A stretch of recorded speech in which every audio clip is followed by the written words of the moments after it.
Can you introduce yourself? Yes, my name is Ranjan Dey. I'm the chef owner of New Delhi Restaurant in downtown San Francisco. We are the oldest Indian restaurant in the city of San Francisco. It's been 36 years, since 1988. It's about 2:30 right now. Is it about the time you usually start going to work? Yes, today is a special day. Usually I go there around 4, but I have a lot of supplies coming today. I am going a little early.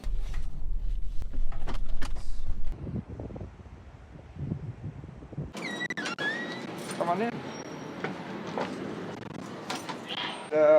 Here is the picture of our ex-president Clinton, former president. This is when he was still a governor and he was running to be the president. And this is where he had his first fundraiser for the Indians of Bay Area. He was on the phone talking to Hillary, and I told the photographer, go get that photograph. I want to use it from my ads. I can say, Clinton takes our to-go orders. But I never did it. Business is something you have to constantly reinvent yourself. That means in life, change is inevitable. We're almost like 40 years old. In 40 years, things have changed. What you want, what you need, what you treasure, what is important, what is delicious, what is not, have changed. So you have to constantly reinvent yourself. If you don't do that, you're not relevant. What are some examples that are changing in the past 4 years? For example, today, when you come to the restaurant, how do you choose to come to the restaurant? Once upon a time, there was this thing called word of mouth. You want to go to a restaurant, you ask your friends, hey, you should go to that restaurant. But what do you do when you want to go to a restaurant today? You don't ask your friends. You go look at a review. You never, ever ask anybody anymore. And so everything is review-based now. So what do I have to do to change? Before, it was enough to focus on creating an amazing experience with the food, with the service, with the experience here. Now, I have to go a little bit beyond. Make sure to ask somebody to write a nice review about us. We are older than Google. Oh, really? We're older than Facebook. So we are older than so many things. So we have seen up and down and sideways. We opened in 88. 89, there was the big earthquake where the Bay Bridge broke. It was a ghost town, so we had to survive that. Then we had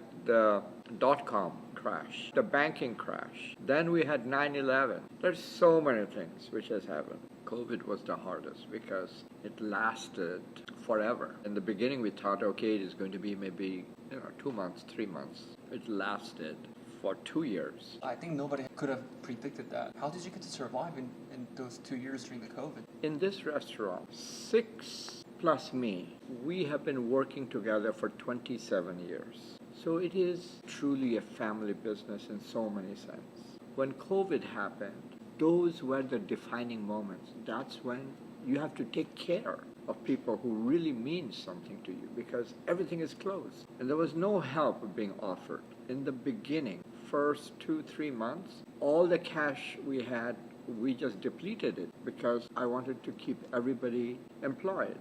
And we thought we were going to get the help from the government, but government were really focusing on helping bigger business. Nobody was paying attention or helping family-owned business. So we were ready to close. After 34 years? Okay. Yeah, I didn't know what to do. I was resisting. That's when my wife, Cody, my daughter, told me, you can ask the community to help because you have always focused on enriching the community from day one. This is your turn. You can ask. Then I did a GoFundMe for my staff. Really? And we raised $45,000. That's what made us survive.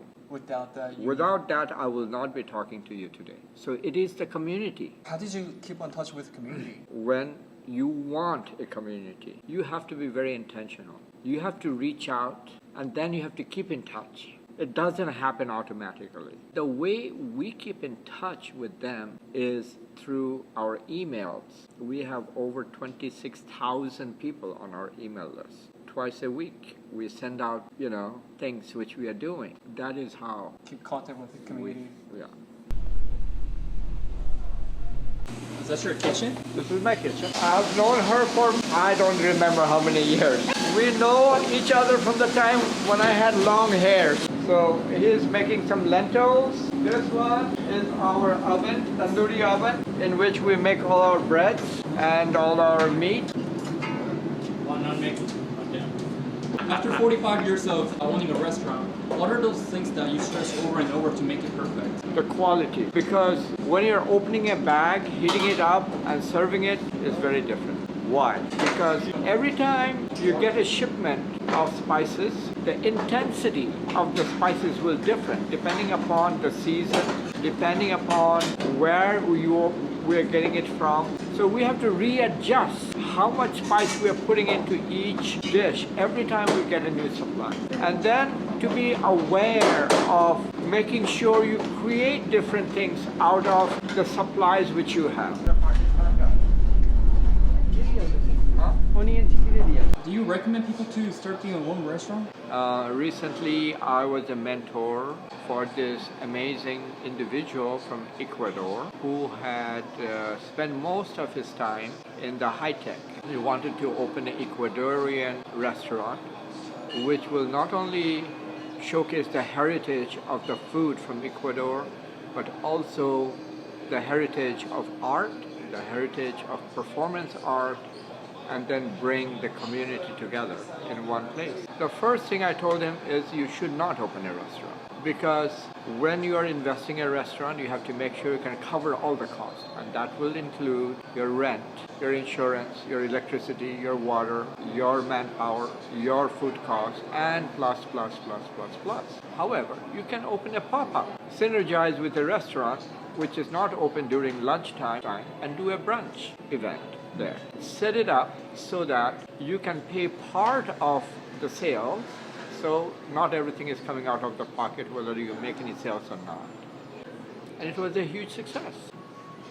Okay, I think that's about it. Thank you for the interview today. Thank you.